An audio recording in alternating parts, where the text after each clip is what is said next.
Hello বন্ধুরা, আমি কৌস্তব। আর আজকে আমি চলে এসেছি iOS-এর আর একটা নতুন টপিক নিয়ে। আজকের টপিক হচ্ছে ইউআই টেবিল ভিউ সেলের এক্সআইভি ইউজ করে আমি টেবিল ভিউকে বানাবো। এর জন্য আমি কোনো স্টোরি বোর্ড ইউজ করব না। কিন্তু টপিকেতে যাওয়ার আগে সবার আগে আমি কয়েকটা কথা বলতে চাই যে অলমোস্ট আমাদের 4 মাসের কাছে গ্যাপ হয়ে গেছে, অ্যারাউন্ড 4 মান্থস। তো আশা করছি তোমরা সবাই খুব ভালো আছো। এতদিন গ্যাপ হয়ে যাওয়ার জন্য আই এম রিয়ালি সরি। কারণ অনেকেই আমার টিউটোরিয়ালের ওপর ডিপেন্ড করো, নতুন কিছু শিখতে চাও, জানতে চাও। তো এক্সপেক্ট করছি সেই প্রবলেমটা থেকে আমি বেরিয়ে এসেছি যেহেতু। তো আশা করছি যে গোয়িং ফরওয়ার্ডস আর এই ধরনের হিউজ গ্যাপ হবে না। এবং আমি চেষ্টা করব এখন থেকে যে যাতে প্রত্যেক সপ্তাহে একটা করে ভিডিও তো আনাই যায়, বরঞ্চ আরও বেশি আনা যায়। তো সেটার দিকে এখন থাকতে ফোকাস থাকবো। তো চলো কথা না বাড়িয়ে শুরু করা যাক। তো লাস্ট দিনকে আমি এখানেতে শেষ করেছিলাম যে যেখানেতে আমি স্টোরি বোর্ড থেকে আমি সেল লোড করেছিলাম এবং সেই সেলগুলোকে আমি স্ক্রিনেতে দেখিয়েছিলাম ঠিক এরকম, যেটা তোমরা স্ক্রিনেতে এখন দেখতে পাচ্ছ। এবার এখানেতে তোমরা বলতেই পারো যে আমরা তো স্টোরি বোর্ড ইউজ করে টেবিল ভিউ বানাতে শিখে গেলাম, তাহলে হঠাৎ করে ইউআই টেবিল ভিউ সেলের এক্সআইভি কেন? স্টোরি বোর্ড তো ছিলই, তাহলে এর অ্যাডভান্টেজ কী? ডেফিনেটলি কিছু অ্যাডভান্টেজ আছে, তার জন্যই এই টিউটোরিয়ালটা করা। আজকে একটা সিনারিও ভাবো, আজকে ঠিক এই যে পেজটা দেখছো, এই পেজটা মোটামুটি দুটো জায়গাতে তুমি দেখতে পারো। সেটা হচ্ছে কোথায় কোথায়? একটা হচ্ছে রেজিস্ট্রেশন স্ক্রিনেতে, আর একটা হচ্ছে এডিট প্রোফাইলেতে। এবার এই দুটো স্ক্রিন যেখানে দেখতে অলমোস্ট সেম হয়, তো তাহলে আমি কি একই স্ক্রিন দু জায়গায় ইউজ করব? ডেফিনেটলি না। দুটো স্ক্রিনের ফাংশনালিটি সম্পূর্ণ দু রকম থাকবে। তো তাহলে আমি কি করে সেই সেলটাকে রিইউজ করতে পারবো? কারণ সেলের যখন আমি স্টোরি বোর্ড দিয়ে ইউজ করব, তো তখন স্টোরি বোর্ডের একটা খুব মেজর প্রবলেম আছে। যদি তোমাদের মনে থাকে ভালো, যদি মনে না থাকে আবারও মনে করিয়ে দিই। সেটা হচ্ছে স্টোরি বোর্ডের একটা খুব বেসিক ফান্ডা রয়েছে। যখন এখান থেকে ভিউ কন্ট্রোলার যখন এই এবিসি দিয়ে সার্চ করবে আইডেন্টিফায়ার দিয়ে, যে এই এবিসি আইডেন্টিফায়ারের কোনো সেল স্টোরি বোর্ডে প্রেজেন্ট আছে কিনা, তাহলে সেই সেলটাকেও তুলে আনবে। ঠিক আছে? এবার আমি যদি স্টোরি বোর্ডেতে যাই এবং স্টোরি বোর্ডেতে গিয়ে এই সেলটাকে যদি আমি সিলেক্ট করি, তো এখানে দেখতে পাচ্ছ যে এখানেতে আমাদের আইডেন্টিফায়ার দেওয়া আছে হচ্ছে এবিসি। তো তার মানে হচ্ছে এখান থেকে কি বোঝা যাচ্ছে যে আমাদের এই সেলটা আমার এই পার্টিকুলার স্টোরি বোর্ডেতে আছে। মানে আমাকে যখনই কোনো আমি আরেকটা যদি ভিউ কন্ট্রোলার বানাই, সেখানেতে যদি আমি এইভাবেতে আর একখানে ভিউ কন্ট্রোলার নিয়ে আসি, নিয়ে এসে এইভাবে ভিউ কন্ট্রোলার ফেলে আমি যদি একইভাবেতে বানাতে চাই, তো তখন দাঁড়িয়ে আমাকে এখানে আবার টেবিল ভিউ ফেলে তার মধ্যে এগেইন আমাকে এই সেলটা আমাকে অ্যাসাইন করতে হবে। তো তাহলে আমার রিইউজ কোথায় হলো? আমার এই ডিজাইনটা রিইউজ কোথায় হলো? আজকে কোনো কারণবশত ক্লায়েন্ট বলল যে না, আমার এই লেভেলের টেক্সটের এই সাইজটা আমার পছন্দ হচ্ছে না। এই সাইজটা আমার এখানেতে দেওয়া কত আছে? এখানেতে দেওয়া আছে 17। ক্লায়েন্ট বলল না, আমার এটা 15 চাই। তো তার মানে তোমাকে এই সেলটা তোমাকে একবার এখানেতেও চেঞ্জ করতে হবে। আবার তোমাকে তো এখানেতে গিয়ে যেহেতু এখানেতেও ডিজাইন করে রাখবে, এখানেতেও চেঞ্জ করতে হবে। তো সেটা তো একখানা প্রবলেমেটিক সিচুয়েশন, কারণ তোমাদের হিউম্যান এরর খুব কমন জিনিস, হতেই পারে। তো এটাকে আমরা কমানোর জন্য নেক্সট অ্যাপ্রোচ যেটা, সেটা হচ্ছে এক্সআইবি ইউজ করা। তো চলো সেটা শিখে নেওয়া যাক যে কীভাবে সেটা করবো। তার জন্য আমি একটা নিউ গ্রুপ বানিয়ে নিই সবার ফার্স্টে। তো এখানেতে আমি নাম দিয়ে দিচ্ছি ভিউ কন্ট্রোলার সেল। এখানেতে আমি কেন ভিউ কন্ট্রোলার সেল লিখলাম? কারণ এই ভিউ কন্ট্রোলারের করসপন্ডিং সেল আমার ভিউ কন্ট্রোলার সেলেতে থাকবে। যখন তোমার রেজিস্ট্রেশনের সেল থাকবে তখন রেজিস্ট্রেশন সেল, যখন এফএকিউ এর সেল থাকবে তখন এফএকিউ এর সেল, এইভাবেতে জেনারেলি আলাদা আলাদা সেল তোমরা বানাতে থাকবে। ঠিক আছে? তো এখানেতে গিয়ে নিউ ফাইল করে কোকোয়া টাচ ক্লাস, এখানেতে এসে ল্যাঙ্গুয়েজটা সুইফট রেখে দেবে।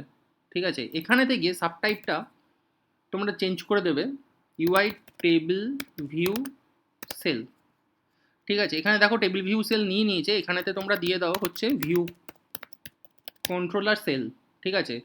অ্যান্ড অলসো ক্রিয়েট এক্সআইভি, এটাকে চেক করে দাও। তাহলে কি হবে, এক্সআইভিটা যখন তৈরি হবে এই ক্লাসটা তখনই একই সাথে তৈরি হয়ে যাবে। তো নেক্সট করো। দেখো আমার টার্গেট সেট হয়ে আছে এখানেতে, ভিউ কন্ট্রোলার সেল এখানেতে গ্রুপ ঠিকঠাক নিয়েছে আর ফোল্ডারও ঠিকঠাক নিচ্ছে। তো এখানেতে ক্রিয়েট করে দিই। তো দেখো আমাদের ক্লাস তৈরি হয়ে গেছে। আনওয়ান্টেড আমার কোনো কমেন্ট লাইন রাখার কোনো দরকার নেই। আচ্ছা, এখানেতে সবার ফার্স্টেতে যাই এই ভিউ কন্ট্রোলার সেলেতে। ঠিক আছে, আমি কাজের সুবিধার জন্য যেটা করতে পারি সেটা হচ্ছে এখান থেকে এই সেলটাকে আমি কপি করে তুলেও নিয়ে চলে আসতে পারি, নিয়ে এসে এখানেতে পেস্ট করে দিতে পারি। আচ্ছা, এখানেতে এটা যেটা এবিসি দেখাচ্ছে, এটা দেখাচ্ছে এই আইডেন্টিফায়ারের জন্য এই আইডেন্টিফায়ারটা থাকবে না ফার্স্ট অফ অল, এখান থেকে উড়ে গেল। আচ্ছা, এখানেতে এসে এখানেতে এটা কাস্টম টেবিল ভিউ সেল হয়ে রয়েছে, যেটা এতক্ষণ ইউজ হচ্ছিল এখানেতে। ঠিক আছে, কারণ এখানেতে তোমাদের লাস্ট টিউটোরিয়ালে যেটা দেখিয়েছিলাম সেটা হচ্ছে কাস্টম টেবিল ভিউ সেল, এরকমভাবে আমি একটা বানিয়েছিলাম। তো তার জায়গাতে এখানেতে আমি নতুন সেল যেটা বানাচ্ছি view controller table view cell, সেটা এখানেতে অ্যাসাইন করে দাও। তো এটা হলো হচ্ছে view controller table view cell, এটা তৈরি হয়ে গেল।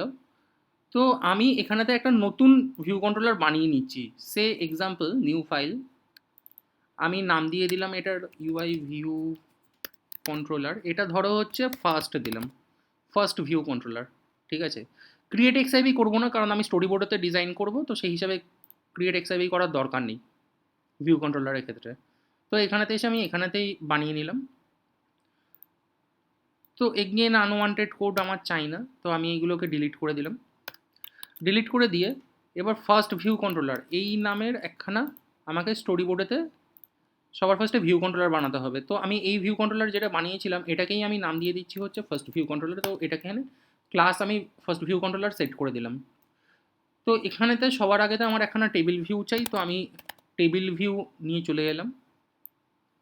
নিয়ে এসে এখান থেকেতে গিয়ে আলাদা করে তোমাদের অটো লেআউট আর শেখাচ্ছি না, কারণ অটো লেআউট তোমরা অলরেডি জানো, তো সেটা ধরে নিয়েই আমি চলছি। তো এখান থেকে তোমরা টেবিল ভিউয়ের অটো লেআউট সেট করে দেবে, দিলে আপাততের জন্য কাজ শেষ। বাই চান্স অটো লেআউট যদি ভুলে দিয়ে থাকো আই বাটনে ক্লিক করো, করে দেখে নাও একবার। তো এখানেতে গিয়ে এবার আমি আলাদা করে আর কোড করছি না, এখান থেকে জাস্ট কপি পেস্ট করছি, করে আমি পুরোটাকে জাস্ট বসিয়ে দিচ্ছি, কারণ এই কোডটার নতুন কিছু নেই, শুধু জাস্ট সেলটা লোড করাটা নতুন। তো এখানেতে গিয়ে দেখো এখানেতে ভিউ কন্ট্রোলার হয়ে গেছে, এটা ফার্স্ট ভিউ কন্ট্রোলার হবে শুধু। আচ্ছা, তো এখানেতে এসে cell table view dequeue cell ABC এখান অবধি ঠিক আছে, এটা কাস্টম টেবিল ভিউ হবে না, কারণ আমি এখন যে সেলটা ইউজ করতে চলেছি সেটা হচ্ছে view controller table view cell. এটা view controller table view cell না করে আমি সাজেস্ট করবো ফার্স্ট ভিউ কন্ট্রোলারের জন্য, যেহেতু তো first view controller table view cell করে দিই। তো এখানেতে গিয়ে আমি এটাকে রিফ্যাক্টর করে দিই, রিনেম। এটা লোডারটা একটু ঘুরতে দাও, এটা ঘোরা কমপ্লিট হয়ে গেলে এটাকে first view controller table view cell, ঠিক আছে, করে এটাকে রিনেম করে দাও। দেখো সব কিছুই চেঞ্জ হয়ে গেছে, শুধু এই এক্সআইভিটার নাম চেঞ্জ হয়নি। এটা first view controller table view cell, এটাও first view controller table view সেলই হয়ে গেছে। আচ্ছা, এখানেতে এসে আর একটা জায়গাতেও চেঞ্জ হয়নি, সেটা হচ্ছে এখানেতে। তো চেঞ্জ করে দিলাম সবগুলোই। এবার কাস্টম টেবিল ভিউ সেলেতে কী কী ছিল, এই জিনিসপত্রগুলো ছিল, এইগুলোকে আমি কপি করে এনে ফার্স্ট ভিউ কন্ট্রোলারের মধ্যে বসিয়ে দিচ্ছি, যাতে করে আমার বারবার করে কোড না করতে হয় একই কোড। ঠিক আছে, কারণ আমার উদ্দেশ্য আজকে তোমাদেরকে সেলের মধ্যে কী করে ডেটা সেট করতে হয় সেটা নয়, আমার উদ্দেশ্য হচ্ছে যে আজকে কী করে একই সেলকে বারবার বিভিন্ন স্ক্রিনেতে তুমি ইউজ করতে পারো। তো এখানেতে এসে ফার্স্ট ভিউ কন্ট্রোলার এখানেতে তুমি পেয়ে গেছো, এখানেতে ফার্স্ট ভিউ কন্ট্রোলার সেট হয়ে গেছে। তো আমার টেবিলটা দেখতে পাচ্ছ এখানেতে আউটলেট সেট হয়নি, ফাঁকা পড়ে আছে। তো মেন স্টোরি বোর্ডেতে যাই, ফার্স্ট ভিউ কন্ট্রোলার যাও, এখানেতে গিয়ে টেবিল ডিসপ্লেকে জাস্ট ধরে কানেক্ট করে দাও, দ্যাটস ইট। এটা হয়ে গেছে। এই অবস্থাতে আর একটা কাজও বাকি আছে, এই ইনিশিয়াল ভিউ কন্ট্রোলার, এটা আমাদেরকে সেট করা হয়নি। তো এটার জন্য এখানেতে গিয়ে অ্যাজ ইউজুয়াল তোমরা জানো এখান থেকে ইনিশিয়াল ভিউ কন্ট্রোলার করে দিলে এটা সেট হয়ে যাবে, দ্যাটস ইট। তো এখন থাকতে এটাই রান করবে। আমি যদি এটা রান করতে দিই এই মোমেন্টটাতে অ্যাপটা কিন্তু ক্র্যাশ করবে, বাট আমি ক্র্যাশটা দেখাবো কারণ দেখাটা খুব দরকার। দেখো অ্যাপটা রান করেছে এবং রান করেই অ্যাপটা ক্র্যাশ করে গেছে। ক্র্যাশটা কী বলছে সেটা আগে সবার আগে দেখি।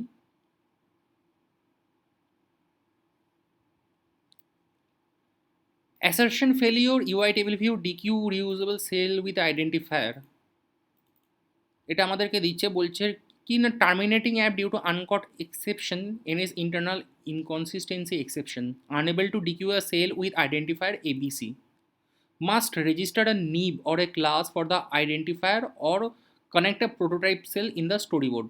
তো তার মানে এটা বললে যেটা দাঁড়ায়, হয় তুমি স্টোরি বোর্ডেতে একখানা সেল রাখো যার আইডেন্টিফায়ার হবে এবিসি, যেহেতু আমরা স্টোরি বোর্ড ইউজ করছি, অথবা কি বলছে যে মানে এবিসি আইডেন্টিফায়ার হবে এরকম একখানা সেলকে তুমি রেজিস্টার করো। সেটা আইদার নিব হতে পারে অথবা ক্লাস হতে পারে। এবার এখানে তো একটা কনসেপ্ট আসছে নিব। নিবটা কি? আগে যেটা আজকের দিনে দাঁড়িয়ে এক্সআইবি, ওটাই আগে ছিল নিব। তো সেই হিসাবেতে অ্যাপেলের পক্ষে পসিবল হয়নি সমস্ত জায়গা থেকে নিব কথাটাকে হাটিয়ে দেওয়া, তো সেই হিসাবেতে নিব আজও বলে, কিন্তু অ্যাকচুয়ালি এটা এক্সআইবিকে ডিনোট করে, এটা মাথায় রেখে দাও। তো সেই হিসাবেতে মাস্ট রেজিস্টার আর নিব, দ্যাটস মিন না এক্সআইবিকে রেজিস্টার করো অথবা একটা ক্লাসকে রেজিস্টার করো যার আইডেন্টিফায়ার হবে এবিসি, তবে গিয়ে এটা কাজ করবে। তো সেটা আমি কোথায় করব? অবভিয়াসলি ফার্স্ট ভিউ কন্ট্রোলারের মধ্যেতে গিয়ে করব। তো চলো সেখানেতে গিয়ে আগে কোডটাকে ঠিক করি। এখানেতে যখন টেবিলটা যখন সেট হচ্ছে, এই সেকশনটা কল হয় হচ্ছে টেবিলটা যখন সেট হয়ে যায়, মানে মেমোরিতে চলে এলো, ভিউ কন্ট্রোলার পেয়ে গেল, ভিউ কন্ট্রোলার একে টেবিল ডিসপ্লে বলে চিনে গেল, সেই মোমেন্টেতে দাঁড়িয়ে তারপরেতে এই সেকশনটা কল হয়। ঠিক আছে, তো এখানেতে এসে সবার ফার্স্টে আমাকে যেটা করতে হবে সেটা হচ্ছে table display dot register nib. দেখতে পাচ্ছ এখানে মেথডটার নাম register nib for cell reuse identifier. তো এখানে আসছে হচ্ছে ইউআই নিভ। ঠিক আছে, ইউআই নেভেরও একখানা এরকম কনস্ট্রাক্টর আছে, তার মধ্যে নেয় হচ্ছে দুটো প্রপার্টি, একটা হচ্ছে নিভ নেম আর একটা হচ্ছে বান্ডেল। ঠিক আছে, আর রিউজ আইডেন্টিফায়ার। তো আইডেন্টিফায়ার আমি এটাই ইউজ করতে চাইছি, তো আমি আইডেন্টিফায়ার চেঞ্জ করলাম না। ঠিক আছে, নিভ নেম মানে হচ্ছে আমি বলেছি এক্সআইবির নেম, তো এখানেতে এক্সআইবির নেম যেটা আছে তো সেটাকেই আমি কপি করে নিয়ে চলে এলাম। তো এখানেতে এক্সআইবির নেমটা আমি দিয়ে দিলাম। বান্ডেল, বান্ডেল বলতে বোঝায় হচ্ছে এই প্রজেক্টের বান্ডেল। ঠিক আছে, তো প্রজেক্টের এই যে অ্যাকচুয়ালি পরিষ্কার কথায় ফোল্ডার, সেটাকে বলা হয় হচ্ছে বান্ডেল। তো মেন বান্ডেল কোনটা? এখানেতে মেন প্রজেক্ট স্ট্রাকচারের মধ্যে কোনটা রয়েছে? এই সেল স্টোরি বোর্ড। তো সেল স্টোরি বোর্ড দেবে না এখানেতে, তুমি যেহেতু কারেন্ট বান্ডেলের মধ্যেই হচ্ছে মেন প্রজেক্টটাই এটা, তো সেই হিসাবে নীল দিলে চলে যায়। বাই চান্স যদি আদার বান্ডেল হয় তখন সেই পার্টিকুলার রিসোর্সের বান্ডেলটাকে লোড করাতে হয়। সেটা কীভাবে করাতে হয় পরে অন্য কোনো টিউটোরিয়ালে দেখিয়ে দেবো, আপাততের জন্য নীল দিয়ে রেজিস্টার করে দেবো। ঠিক আছে, তো এটা করলেই তোমার কাজ শেষ। এবার তুমি যদি রান করাতে দাও, দেখো কিন্তু প্রজেক্টটা রান করে যাবে। দেখতে পাচ্ছ এখানে টেবিলটা লোড হয়ে গেছে, কোনো কারণবশত ডেটাটা আসেনি, দেখে নিচ্ছি একবার। ভুল যেটা হয়েছে এখানেতে, এটা হচ্ছে first view controller table view cell. এখানেতে এসে আমি যেটা করেছি সেটা হচ্ছে এখানেতে কাস্টম টেবিল ভিউ সেল দিয়ে রেখেছি। ঠিক আছে, যার জন্য যেহেতু গার্ডলেট স্টেটমেন্ট রয়েছে, তো এখানেতে একটা ক্র্যাশ করেনি, নয়তো একটা ক্র্যাশ করে যাওয়ার কথা। এই নামের কোনো সেলইও পাচ্ছে না, কারণ ও এবিসি নাম দিয়ে যেটা পাচ্ছে সেটা হচ্ছে first view controller table view cell. ঠিক আছে, কিন্তু আমি ওটাকে টাইপকাস্ট করানোর চেষ্টা করেছি কিসেতে? অ্যাজ দিয়ে custom table view cell. So that's why এই সেল টাইপটা ম্যাচ করতো না, সেলটা নীল হয়ে যেত এবং তখন অ্যাপটা কিন্তু ক্র্যাশ করতো। কিন্তু যেহেতু আমি গার্ডলেট দিয়ে রেখেছি এবং এলসেতে আমি কী করেছি, ডিফল্ট ইউআই টেবিল ভিউ সেলকে রিটার্ন করিয়ে দিয়েছি, তো এখানে অ্যাপটা ক্র্যাশ না করে ডিফল্ট টেবিল ভিউ সেলকে রিটার্ন করিয়ে দিয়েছে। দ্যাটস ওয়াই অ্যাপটা ক্র্যাশ করেনি, কিন্তু একটা এমটি স্ক্রিন সিচুয়েশন ক্রিয়েট করেছে। অ্যাকচুয়ালি এমটি ঠিক নয়, টেবিলটা লোড হয়ে গেছে এবং তার মধ্যে সেলও এসে, কারণ এগুলো তুমি দেখতে পাচ্ছ সেল লোড হয়েছে বলে এই ক্লিকটা কাজ করছে। ঠিক আছে, তো এটাকে ঠিক করে দিই, সবার ফার্স্টে এটা করে দিই, করে দিয়ে আরেকবার রান করাই। আমাদের অ্যাপটা কিন্তু রান করে গেছে। তো এবার দেখো এখানে ফার্স্ট ভিউ কন্ট্রোলারের জন্য আমি এই কাজটা করলাম। আমি যদি এখানেতে দাঁড়িয়ে, ধরো আজকে আমি একখানা সেকেন্ড ভিউ কন্ট্রোলার বানাচ্ছি, new file cocoa class second view controller. ঠিক আছে, এক্সআইবি অ্যাজ ইউজুয়াল আমি ক্রিয়েট করলাম না, করে আমি নেক্সট করে দিলাম cell storyboard create. Unwanted code as usual remove করে দিচ্ছি। মেন স্টোরি বোর্ডের মধ্যেতে গিয়ে আমি ফার্স্ট ভিউ কন্ট্রোলারের ডুপ্লিকেট আর একখানা ভিউ কন্ট্রোলার বানিয়ে নিলাম, এটার নাম দিয়ে দিলাম হচ্ছে জাস্ট ক্লাস দিয়ে দিলাম হচ্ছে second view controller, that's it.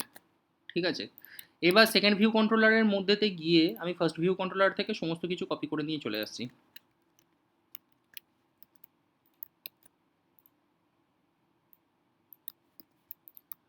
Second view controller, এটাও সেকেন্ড ভিউ কন্ট্রোলার হবে, দ্যাটস ইট। এবার এখানেতে গিয়ে মেন স্টোরি বোর্ডের মধ্যেতে গিয়ে সেকেন্ড ভিউ কন্ট্রোলারের এখানেতে আমি টেবিলটাও অ্যাসাইন হয়ে রয়েছে, ফাইন। হ্যাঁ, তো ফার্স্ট ভিউ কন্ট্রোলার এটা, এটা হচ্ছে সেকেন্ড ভিউ কন্ট্রোলার, দেখতেই পাচ্ছ।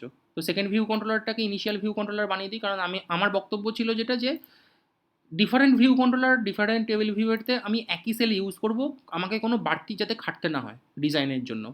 তো তার জন্য আমি এই ভিউ কন্ট্রোলারটাকে ইনিশিয়াল ভিউ কন্ট্রোলার বানিয়ে নিলাম, নিয়ে আমি আরেকবার রান করাই। তো দেখো আমার সেকেন্ড ভিউ কন্ট্রোলারও লোড হয়ে গেছে।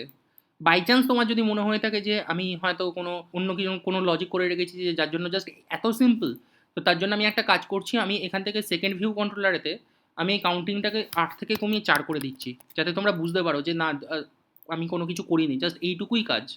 এটার জন্য আমাদের হিউজ কোনো খাটতে হয় না। তো দেখো এখানেতে 4খানা হয়ে গেছে। তো তার মানে আমাদের জাস্ট এইটুকু কাজ করলে পরেই আমরা ডিফারেন্ট টেবিল ভিউয়েতে একই ডিজাইনের যদি সেল থাকে আমরা সেইগুলোকে একবার কেন হাজারবার ইউজ করতে পারি। আচ্ছা, এখানেতে যখন এই টপিকটা নিয়ে কথা হচ্ছে তখন আমাদের কিন্তু আর একটা জিনিস যেটা মাথায় রাখতে হবে সেটা হচ্ছে সবসময় কিন্তু টেবিল ভিউ সেই কটা সেলকে মেমোরিতে লোড করে যে কটা সেল স্ক্রিনেতে দেখাচ্ছে, তার বাড়তি কিন্তু একটা সেলও কিন্তু লোড হয় না। যখন সেটা স্ক্রিনে আসে ঠিক তার আগের মোমেন্টেতে ওই সেলটাকে অ্যালোকেট করে টেবিল ভিউ, যার জন্য কি হয় সেটা মেমোরি অপটিমাইজেশনের ক্ষেত্রে খুব কাজ করে। তো আমি সাজেস্ট করব always go for the table view, যেখানে সুযোগ পাবে টেবিল ভিউ ইউজ করো। মেমোরি অপটিমাইজেশন, মেমোরি ম্যানেজমেন্ট খুব ভালো হবে। ওকে, তো আজকের জন্য এতটুকুই। যদি আমার কন্টেন্ট ভালো লেগে থাকে তাহলে অতি অবশ্যই লাইক, শেয়ার অ্যান্ড সাবস্ক্রাইব করতে ভুলো না। দেখা হচ্ছে পরের দিনকে iOS এর আর একটা নতুন টপিক নিয়ে। ততদিনের জন্য টাটা, গুড বাই, সবাই খুব ভালো থাকো।